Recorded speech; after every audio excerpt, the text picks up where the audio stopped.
Hi friends, எல்லாருக்கும் வணக்கம். இந்த வீடியோ பதிவில் 10 கொஸ்டின் டெஸ்ட்டாக பார்க்க போகிறோம். ஸோ அதனால் எந்த இடத்தையும் தள்ளி பார்க்காம வீடியோ தொடர்ச்சியா பாருங்கள். கண்டிப்பாக உங்களுக்கு பயனுள்ளதாக இருக்கும். ஓகே ஃப்ரெண்ட்ஸ், வாங்க நம்ம வீடியோக்குள்ளே போகலாம். இதற்கு முந்தைய வீடியோவில் இந்த கொஸ்டினுக்கு உங்களை ஆன்சர் பண்ண சொல்லியிருந்தேன். இதற்கான சரியான ஆன்சரை பார்த்துடலாம். ஒடுக்கப்பட்ட இந்துக்கள் என்ற புத்தகத்தின் ஆசிரியர் யார்? ஆப்ஷன் டி சரியான விடை MC ராஜா. ஒடுக்கப்பட்ட இந்துக்கள் என்ற புத்தகத்தின் ஆசிரியர் MC ராஜா. மயிலை சின்னத்தம்பி பிள்ளை ராஜா. நண்பர்கள் அனைவரும் சரியா ஆன்சர் பண்ணியிருந்தீங்க. அனைவருக்கும் வாழ்த்துக்கள். ஓகே ஃப்ரெண்ட்ஸ், ஃபர்ஸ்ட் கொஸ்டின், சீரிழமை என்னும் சொல்லை பிரித்து எழுத கிடைப்பது?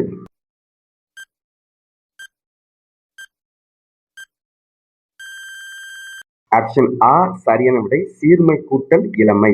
அப்ப சீர்கூட்டல் இளமை வராதா அப்படின்னு கேட்டா அதற்குண்டான விளக்கத்தை பார்த்துடலாம்.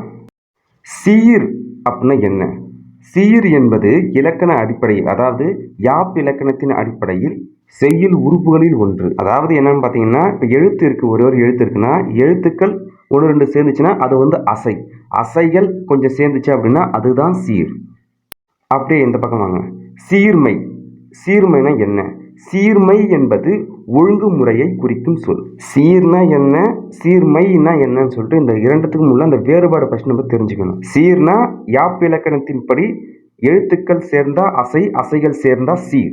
அதுதான் அந்த சீரோடைய அந்த கான்செப்ட். சீர்மை அப்படின்னா ஒழுங்குமுறையை குறிக்குது. 6ஆம் வகுப்பு தமிழ் புத்தகம் முதல் பருவத்துல பக்கம் 9. சீர்மை மொழி. சீர்மை என்பது ஒழுங்குமுறையை குறிக்கும் சொல். தமிழ் மொழியின் பல வகை சீர்மைகளில் அதன் சொற்சிறப்பு குறிப்பிடத்தக்கது. உயர்திணை, அஃறிணை என இரு வகை திணைகளை அறிவோம். உயர்திணையின் எதிர்சொல் தாழ்திணை என அறிய வேண்டும். ஆனால் அஃறிணை அல் கூட்டல் திணை அப்படின்னா என்னதுன்னா உயர்வு அல்லாத திணை என்று பொருள் இட்டனர் நம் முன்னோர். பாகற்காய் கசப்பு சுவை உடையது. அதனை கசப்பு காய் என கூறாமல் இனிப்பு அல்லாத காய், அதாவது பாகு கூட்டல் அல் கூட்டல் காய் என வழங்கினர். இவ்வாறு பெயரிடுவதிலும் சீர்மை மிக்கது தமிழ் மொழி. சீருக்கும் சீர்மைக்கும் உள்ள வேறுபாடை நம்ம தெரிஞ்சுக்கிட்டோம். சீரிழமை என்னும் சொல்லை பிரித்து எழுத கிடைப்பது சீர்மை கூட்டல் இளமை. பாட புத்தகத்தின் அடிப்படையில் ஆப்ஷன் ஆ தான் சரியான விடை. ஒரு கன்ஃபர்மேஷனுக்காக என் சிறிய வயது தமிழ் ஆசிரியரிடம் நான் கேட்டு தெரிந்தது. நன்மை கூட்டல் நீர் நன்னீர், சீர்மை கூட்டல் இளமை சீரிழமை, பண்புத்தொகை புணர்ச்சி என்பதால் சீர்மை வருகிறது. ஸோ இதற்குண்டான விளக்கம் கண்டிப்பாக உங்களுக்கு புரிஞ்சிருக்கும்னு நினைக்கிறேன். ஓகே ஃப்ரெண்ட்ஸ், அடுத்த கொஸ்டின் பார்க்கலாம். கொஸ்டின் 2, சிலம்பு கூட்டல் அதிகாரம் என்பதனை சேர்த்து எழுத கிடைக்கும் சொல்.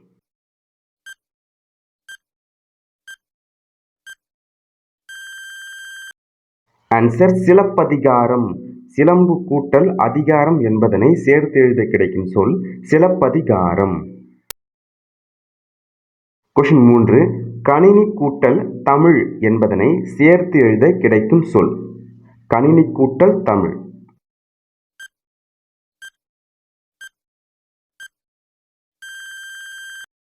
ஆன்சர் கணினி தமிழ்.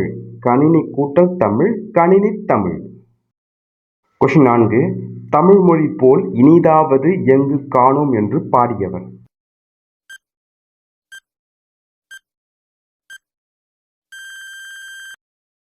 ஆன்சர் பாரதியார்.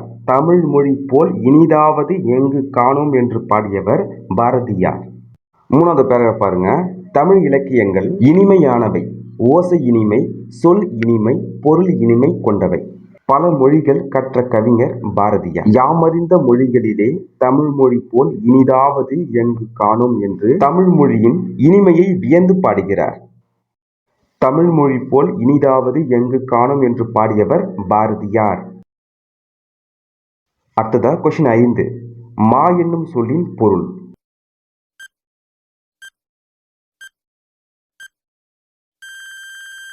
ஆன்சர் விலங்கு. மா என்னும் சொல்லின் பொருள் விலங்கு. கீழே இருக்கிற அந்த பத்தியை பாருங்க. ஓர் எழுத்தே சொல்லாகி பொருள் தருவது உண்டு. ஒரு சொல் பல பொருள்களை குறித்து வருவதும் உண்டு. அதற்கு சரியான விளக்கம் பாருங்க. மா என்னும் ஒரு சொல் மரம், விலங்கு, பெரிய, திருமகள், அழகு, அறிவு, அளவு, அழைத்தல், துகள், மேன்மை, வயல், வண்டு போன்ற பல பொருள்களை தருகிறது. மா என்னும் சொல்லின் பொருள் விலங்கு. கொஸ்டின் 6, கழுத்தில் சூடுவது.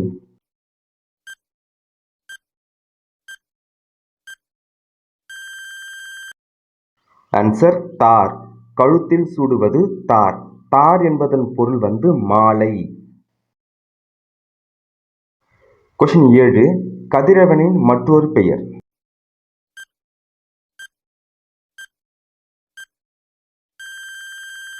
ஆன்சர் ஞாயிறு. கதிரவனின் மற்றொரு பெயர் ஞாயிறு. கொஸ்டின் 8. வெண்குடை என்னும் சொல்லை பிரித்து எழுத கிடைப்பது.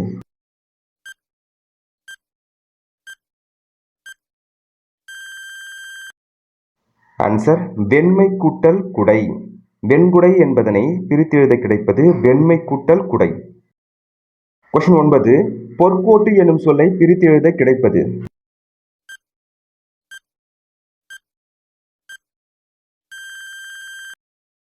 ஆன்சர் பொன் கூட்டல் கோட்டு. பொற்கோட்டு என்னும் சொல்லை பிரித்து எழுத கிடைப்பது பொன் கூட்டல் கோட்டு. கொஸ்டின் 10. கொங்கு கூட்டல் அலர் என்பதனை சேர்த்து எழுத கிடைக்கும் சொல்.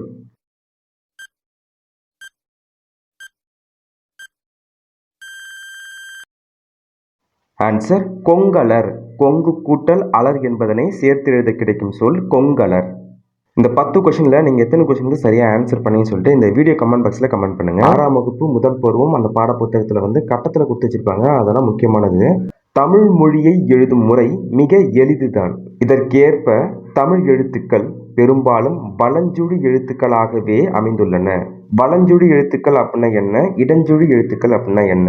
ஆ, ஏ, ஔ, ந, ஞ இதெல்லாம் வலஞ்சுழி எழுத்துக்கள். அப்ப இடஞ்சுழி எழுத்துக்கள் வந்து ட, ய, ழ. அடுத்ததான் அந்த கட்டத்தில் கொடுத்துருக்காங்க இல்லையா, அதை பாருங்க. முதலில் ஆளப்படும் சொல், அதாவது தமிழ் என்ற சொல்லு வந்து தொல்காப்பியத்துல ஆளப்பட்டிருக்கு முதல்ல. தமிழ்நாடு என்ற சொல்லு வந்து சிலப்பதிகாரத்துல வஞ்சிகாண்டத்துல இடம்பெற்றிருக்கு. தமிழன் என்ற சொல் வந்து அப்பர் தேவாரத்துல இடம்பெற்றிருக்கு. அடுத்ததான் இந்த பாக்ஸ் பாருங்க. தாவர இலை பெயர்கள்.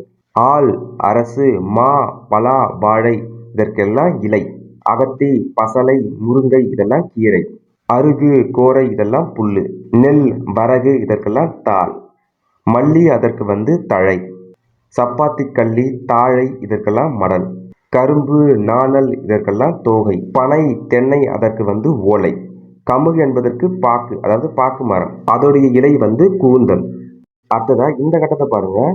தமிழ் எண்ணெய் அறிவோம். 1க்கு கா, 2க்கு ஊ, 3க்கு ஞா, 4க்கு ச, 5க்கு ரு, 6க்கு சா, 7க்கு ஏ, 8க்கு ஆ, 9க்கு கூ, 10க்கு கா 0.